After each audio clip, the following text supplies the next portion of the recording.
Good evening friends. অনেক দিন পর আমি আর আমার বেটু বেরিয়ে পড়েছি বাড়ের মন্দিরে পুজো দেওয়ার জন্য। আমরা প্রতিদিন শনিবার করেই যাই বাড়ের মন্দিরে পুজো দিতে, বাট 2 শনিবার যাওয়া হয়নি।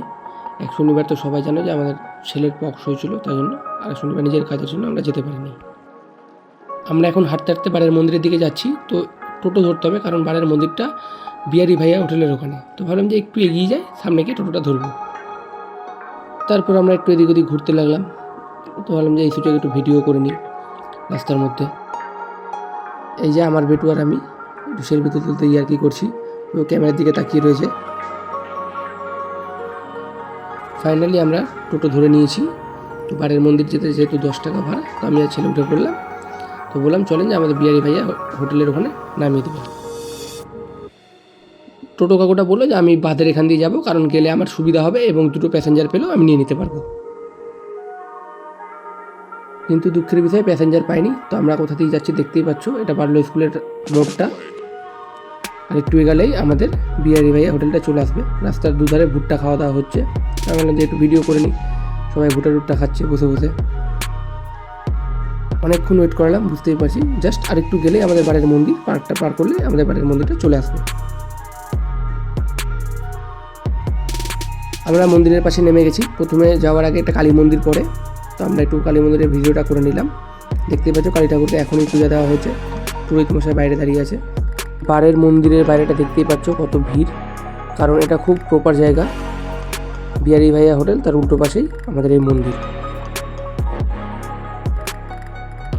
আমি এবার ছেলেকে নিয়ে মন্দিরের দিকে এগোতে লাগলাম, কারণ কদিন পরে বাৎসরিক পুজো আছে। আমি ভালো ভিডিওটা করে নিই। অনেকেই আসে পুজো দিতে, তো মানুষের জানা হয়ে যাবে যে কবে পুজোটা আছে। আশা করি ভিড় দেখে সবাই বুঝতেই পারছো, কাউকে আর বোঝাতে হবে না যে এখানে কী পরিমাণ ভিড় হয়। ইভিনিং টাইমে প্রচণ্ড ভিড় হয়, বিশেষ করে 7টা থেকে 8টার মধ্যে। মন্দিরের ভিতরটা দেখতেই পাচ্ছ সবাই, যে একদম সুন্দর করে সাজানো রয়েছে, কারণ মন্দিরটা কদিন পরে পুজো রয়েছে, তাই সবাই একদম সুন্দর করে সাজিয়ে গুছিয়ে রেখেছে। এমনিতেও আগের মন্দিরটা একটু স্থান পরিবর্তন হয়ে এই নতুন মন্দিরটা হয়েছে। আমাদের মালদাবাসীরা সবাই আমরা জানি যে মন্দিরটা যেহেতু পাশে একটা অফিস হয়েছে, সেই জন্য একটু স্থানটা পরিবর্তন করতে হয়েছে। এখানে ঠাকুরমশাই সকলকে প্রসাদ দিচ্ছে। দেখতেই পাচ্ছ বজরংবলীর মূর্তি, এছাড়াও শিবের মূর্তিও এখানে রয়েছে, যেটা সুন্দর করে সাজানো থাকে। এবং শনিবার করে গিয়ে সবাই জল দেয়, সোমবারেও জল দেয়। এটা হচ্ছে আমাদের বার মহারাজ। বার মহারাজের সামনে অনেকগুলো প্রদীপ ধরিয়ে রেখেছে সবাই। তা আমিও বার মহারাজের মাথাতে তেল দিলাম, প্রদীপ জ্বালালাম।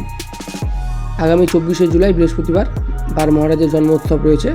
তো যারা মন্দিরে পুজো বা সেদিন অঞ্জলি দিবে বা উপবাস থাকবে বা কিছু যদি মন্দিরের জন্য দেয়, তো অবশ্যই এসে পুরোহিত মশাইকে বলে সে একটা কার্ডে লিখে দিবে যে কী দিতে হবে। 10 কেজি চাল বা 5 কেজি চাল বা তেল, কেউ যেটা দিতে চায় সে সেটা দিতে পারে। ফাইনালি আমরা পুজো দিয়ে বেরিয়ে গেলাম। বেটাকে নিয়ে টোটোতে উঠে পড়েছি। আর দেখতে পাচ্ছি একটু ভিডিওটাও করে নিচ্ছি। আমরা বৃন্দাবনী মাঠের পাশ দিয়ে যাচ্ছি। এবার আমরা বৃন্দাবনী মাঠের দিকে এগোবো, কারণ মাঠটা আসতে একটু লেট ছিল, কারণ মালদা ক্লাবের জায়গাটা আমরা ক্রস করছিলাম। তো দেখতেই পাচ্ছ যে এবার মাঠের দিকটা চলে এসছে। তো আমরা এবার আস্তে আস্তে বাড়ির দিকে চলে যাব। আজকের মতন এখানে শেষ করছি। ভিডিওটা ভালো লাগলে সবাই লাইক কমেন্ট শেয়ার করে দিও এবং ফলো করতে ভুলো না। আর অবশ্যই ইউটিউবে সাবস্ক্রাইব করে দিও। আর আমার ছেলে আর আমি এখন টোটোতে মস্তি করতে করতে বাড়ি যাচ্ছি।